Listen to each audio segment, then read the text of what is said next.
I'm Nick von Westenholz, Director of EU Exit International Trade here at the NFU, and I'm very pleased to be able to welcome two members of the EFRA committee to, as we've said, launch their report on trade, Brexit and food. Actually, I think it was published a couple of days ago. There has been a lot of interest from the media in the report's findings, but we're very pleased that Neil Parish and Angela Smith have been able to join us now to take us through in detail the findings of the reports, and then I hope to have a really engaged and informative question and answer session.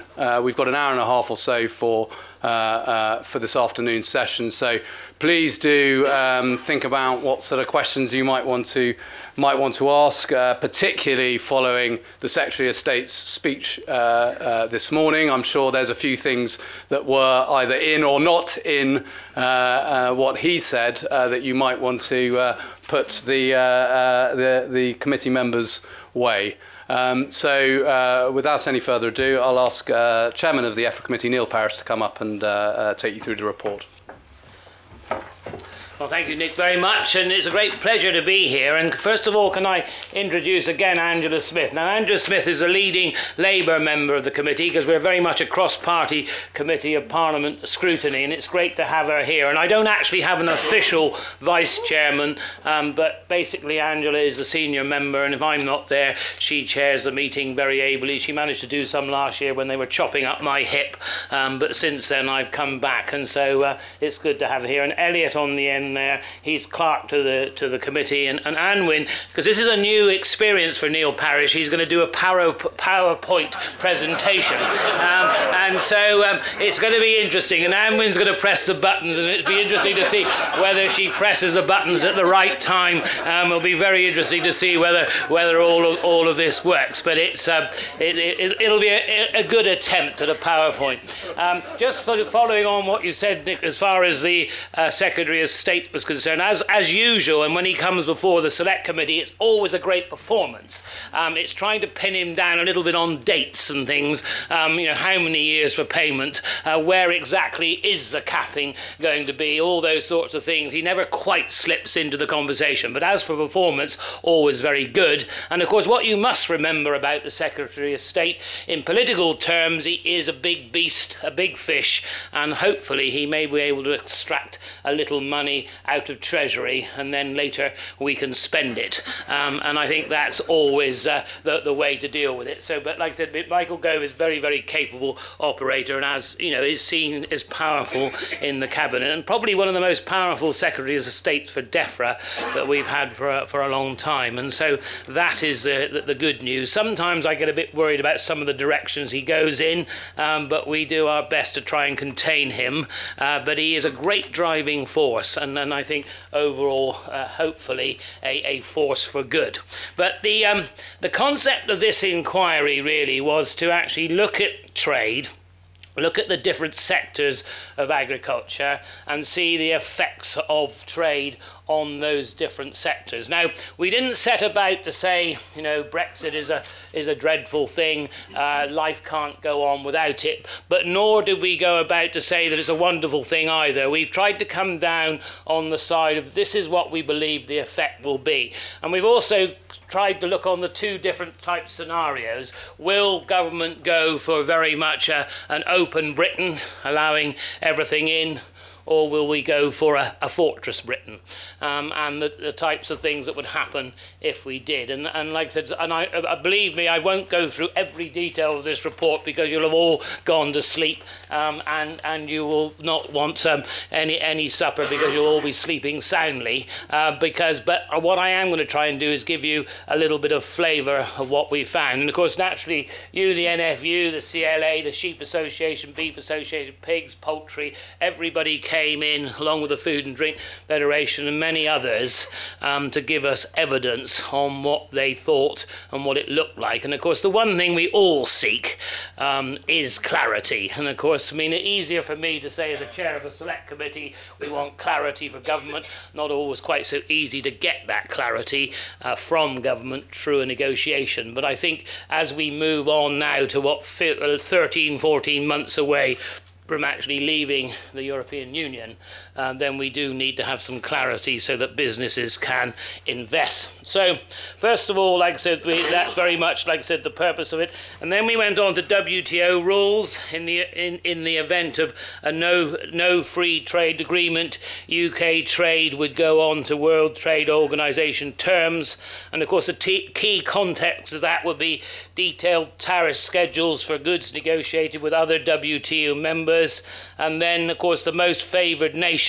And this is sort of non-discriminatory principle. So the problem with this at the moment is that actually we've got completely free trade with the EU through the single market, and then countries like where we have no tariffs, and then if we decide that countries like Brazil and Argentina and others might have some unfair advantages through climate and sheer size and scale of their beef production, or New Zealand lamb, then there'll be sort of quotas of that coming in, and that will be controlled, and we can actually set those levels of tariff thereafter. Whereas if you go on to WTO rules, the beef from Argentina's got to be treated just the same as the beef from the Republic of Ireland. And so you can start to see where there could be a few problems. Then we go on. I think we should have have we got a graph coming up next or what? Yes, good. Excellent. Right. Okay. Well, if you see from this, you see if you start to look at the tariffs and then look at the exports and imports, you see, if you look at sheep meat here, you can see that the tremendous amount that we export, some sort of 40% of our production, and how little we import. And you see here again with oilseeds we export a lot. So you can imagine if there was a tariff that went on to sheep meat, then you would have a huge problem with the fact that you could not necessarily get your export market going because you had too much of a tariff on it. If you go across to the dairy industry, where you've got the imports greater than the exports, you can start, and also the dairy industry, you know, it's not beyond us to make one or two of their French cheeses. The whole world's made cheddar cheese. It only comes 12 miles from where I live, and how dare they make cheddar cheese? But everybody in the world does. So you can make all the cheeses, you can make all the dairy products, and so therefore you can see we could substitute if you wanted to. If you wanted to create, you know, a fortress Britain, you could actually say, right, okay, we'll produce a lot more of our own dairy, where I think we're on something like 14.5 billion litres of milk at the moment. I think we could produce another sort of 2 to 3 billion litres of milk, and that would take up virtually the whole of that trade. So you could see that would work. But you see, things like the poultry and the pig sector and others, where you may export nearly the same as you import, but of course you export the fifth quarter as far as the pig is concerned, and you actually import the legs and the loins and all the best part of the pig. So all of these things, when it comes to trade, and I think that's what, Angela, I think we found as we did the inquiry, everything seems simplistic, that you can say, right, well, we can draw a line there where we're exporting as much as we're importing, so we just cut that off, we can produce it all ourselves. No, we can't, because we've got to actually, we're exporting the lower grades and importing the higher grades, and I think that was the sort of issue that came further along. So you can start to see that every sector is different. And of course the cereals too, again, we need the export market. And so, I mean, the one thing I suppose the evidence showed us throughout the whole thing is, you know, whether you were pro leaving the EU or whether you were pro staying, the one important matter is that EU market is important to us in the future, and so therefore we have got to get access in some shape or form to that market, and whether it's through a bespoke arrangement or whether it's through a access directly to the single market. Right, I think we better go on to the next one now. So where are we now? Right, right. So, where are you going, sorry? yeah, right. Sorry. Right. Right. Am I Yes. on? I'm on the same page. Good. Excellent. Right. Okay. It's always good to have somebody like Anwin. You see, she keeps me sort of on the straight and narrow, sort of. But as you can see, you can see here the UK tariffs on imports under WTO, so it wishes to implicate as far as possible the EU existing set of tariffs in the short term. And then the government will have a choice: Fortress Europe imports or trade liberation with no tariffs. And of course the opposite side of Fortress of Britain is when you actually then open up, basically you say we won't charge any tariffs and we will just let in whatever comes from the cheapest in the world. And of course not only would this be difficult for farming, for all the faults of the EU trade policy and the CAP, the one thing they have done quite successfully over the years, rightly or wrongly, is that as they open up the market, say on sugar or anything else, they actually allow the least developed countries access to the EU markets first. The problem is, and I am obsessed by sugar from Brazil and beef from Argentina, but there is no doubt that if you opened up the sugar market completely, it wouldn't help the least developing countries. All it would help would be Brazil, because Brazil would fill the whole amount of sugar that we want. And so I think that's some of the issues that we've got to deal with, not only for ourselves but as we move forward. Right. So as you can see, like I said, Fortress UK would increase prices for consumers. Should, on the whole, drive up prices for farmers. And you all say, yippee, that's wonderful. But of course, the political reality is it doesn't matter what colour the government is, it doesn't particularly like food prices going up too much to consumers. So they soon get nervous when it comes to food prices going up. And so that's why we want clarity from government where they will set. Will it be? I suspect it's not going to be either. I think if we're going to have some protection. They want to open up other markets, and they will want to keep food prices reasonably low. And that's why, when they alter agricultural practice, that's where I believe we will still need some support. But this report is not actually looking at any likely support that may or may not come with a new agriculture policy. That we will scrutinise that when the Ag Bill comes in, probably the summer or early autumn. Mr. Gove did say, didn't he, Secretary of State, that it was coming in the spring. Then he said it was June, and I said, well, that was summer, and I think it's more likely to be the autumn before we see it. Right, keep going then. Right, so then we got cheap, like I said, cheap imports, which we've largely covered. Again, continued viability of UK businesses. You can see producer prices in beef and sheep sectors, could actually decrease by some 45% and 29%.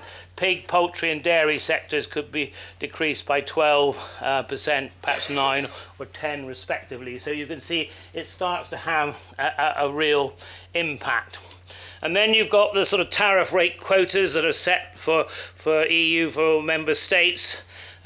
We don't have our own national tariffs at the moment, but of course we do have the tariff quotas that we have a share that comes from New Zealand in particular, and of course that's where recently we were looking to see if we could actually say, right, okay, you've got the sheep meat coming in from New Zealand, you've got about 40% or 35% I think comes into the UK, 65% goes into the rest of Europe, so we'll just take that New Zealand quota and we will then split it up. 35% will come to the UK, 65% will go to the rest of Europe. But of course in the meantime Australia, Brazil and Argentina and a few others immediately objected and said they didn't like that under the WTO rules. But it doesn't mean to say we can't still do that agreement with the EU, because the WTO rules are one of those where you can do things, they can later be challenged, and so it might be one of those things where it'd be best to do and then worry about it afterwards. But I'm not government, I can possibly say that, can't I? Right, so where are we now then? We're on non-tariff. Right, yes, so Now we also, like I said, we examine the regulations, the standards and customs checks. And of course, the big issue very much is, and especially for Northern Ireland and the Republic of Ireland in particular, but for the whole of the UK, is that if we aren't part of the customs union, how are we actually physically going to get goods through those borders? So it's got to be a bespoke electronic system, and believe it or not, it's got to work.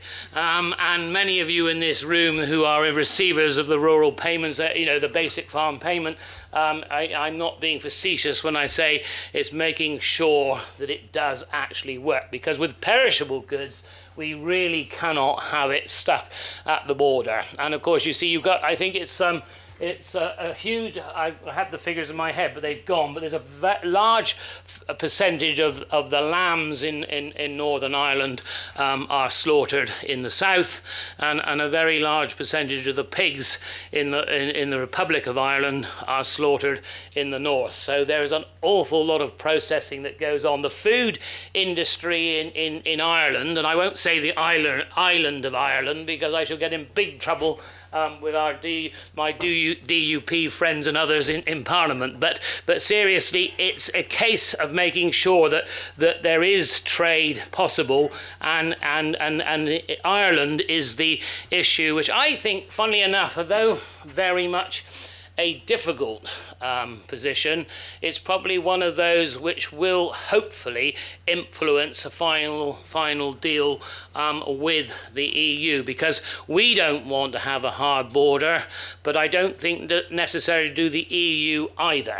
And I think this is one of the things where negotiation is funny. Sometimes the hardest nuts to crack can sometimes be the ones that actually bring about, change for the better. Because, and the one thing we're calling in our report all the time is, please government, if you're going to have a bespoke agreement, if you're going to have an IT system, and we should be able to do it in the 21st century, for goodness sake, put the staff in, get it done, and get it ready.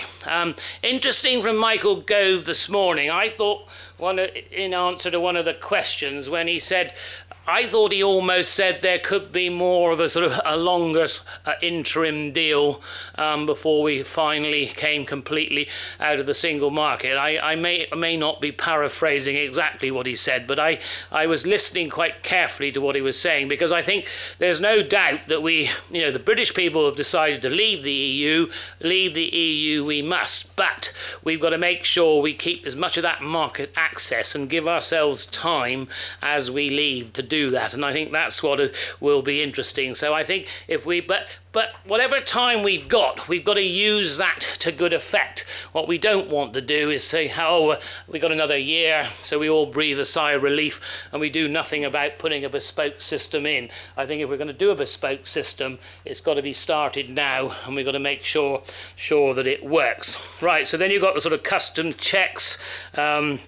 And again, at the moment, there's very few. There's no checks in Dover, for instance, certainly for perishable product and agricultural products. So all of these things need to be. I think 16,000 lorry movements a day. Not naturally not all food going in and out of Dover. So you can start to see the total chaos that would come about if we couldn't actually get those lorries through. And of course, the worst thing with food and a perishable product is naturally it goes off while you might be arguing whether you can get through the border post or not. And I know, hopefully it won't come to that, but I think I think the whole idea of this report was to actually say to government, in the minute you've got to face up to the realities of life, is that we've got to make sure that this doesn't actually happen. And of course, the trouble is we politicians can argue what kind of Brexit, what kind of, Britain we want after we leave the EU,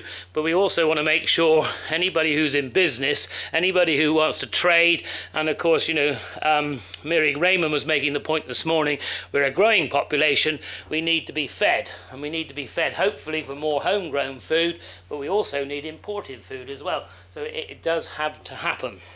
So then we go on to key conclusions. This is where, the EU and the UK most significant trading partner, and there will be no guarantee that a free trade deal will be reached in time. Like I said, WTO tariffs, I've gone through a lot of that. And then again, the agricultural industry needs clarification on the government's long-term vision as reverting to WTO tariffs will have a significant impact on agriculture, and given that tariffs are higher for agricultural products and goods than other goods and services. Again, this conclusion too I've talked a lot about, which is the perishable agricultural products are more at risk than anything. And I think, so when setting UK tariffs, the WTO government should understand that removing tariffs could put many farmers out of business and render the UK dependent on imported food. And I think this is very important, and I think no more important than here at an NFU conference, because food is important, farming is important, and we've got to make sure that that is rammed home to government really hard, because don't take it for granted that they always see that. Because, I always say people complain about everything in the world, don't they? My post bag as a constituency MP, and I'm sure Angela's the same, they complain about everything in the world. But I can assure you, if they went into those supermarkets and those big retailers and all sorts of retailers and there was no food on the shelves, I know the one thing they would be complaining about, and that's the fact there is no food there. And I know that is not likely to happen. But, if you don't get the trade rules in place, if you don't get the farm produce produced in this country, and you were importing everything, you would be, completely held to ransom on the price of it and also the availability of it. We probably can't grow bananas and rice yet, but a little bit more global warming. Now, better not quote that, have I? Because I'm sure I'll be in trouble in this political correct world. We may be able to grow them. But, glass houses, LED lighting. We were Angela and I and others were up at EFRA. Is it EFRA? In Yorkshire, and where they're looking a lot at this LED lighting and what vegetables you can grow and extend the season, all sorts of things we can do. And I think, I want to see us, as we move out of the EU, actually grow more and more of our own food. And you only have to look at the Dutch and others that show a lot of vegetable production, because horticulture, we could actually do a lot better in the horticultural sector and produce a lot more. And I think there's key there. So then finally, the government, the committee has recommended that government should create a fund to support the UK agriculture sector as it adapts to the post-Brexit environment. Must set out how it makes sure that this IT system and infrastructure in place for imports and exports of agricultural goods should begin to develop relationships at a political level with new trading partners. And then we also ask for a sector-by-sector analysis of the impact of Brexit before the publication of the agricultural bill. Whether we will be asking for the moon, I don't know, Angela. But like I said, I feel from the limited, because I hope we've done quite a good job on it, but of course naturally you only have a limited number of meetings and so on, but there is a lot of work that needs to be done with the effect on individual sectors on this. And then we also ensure that the new agreements are not to the detriment of the UK high animal welfare and environmental and food standards. And as you heard, the Secretary of State today, he gave that reassurance. He's given that reassurance in the committee. I said to him, right, Secretary of State, we're doing a deal with the Americans. The only thing left on the table, the sticking point, is chlorinated chicken, and you are going to stop the whole deal. And he said yes. So therefore, at least he's put down in evidence and used against him later. But seriously, that is the issue. We've got to make sure that animal welfare are high standards in this country, but we don't allow imports that come in, because the chlorinated chicken, as many of you know in this room, but I don't think all the public necessarily realise, is not really an issue of whether it's had chlorine sprayed on it, because that chicken is completely safe to eat. You could argue it's probably almost safer to eat. It's just that we don't like the fact that it's been more densely populated through its life, it's been in poorer welfare conditions, and it's had less environmental conditions. And then the Americans, they make sure they whack it with the chlorine to make sure it's safe to eat. So from a food safety point of view, you could not stop that chicken coming in. It's from an animal welfare issue, and that's where the WTO rules are okay, but they're a little bit weak in places, to say the least. So, you know, as we move towards this greener, more environmentally friendly country that's very high standards in animal welfare, because that's what our public are asking us to do it, then we ask our public then also to make sure, will they buy the British food, and will they pay just a little bit more for it? And that's always the great challenge as we move forward. So I'm going to leave it, you'll be glad to know, there.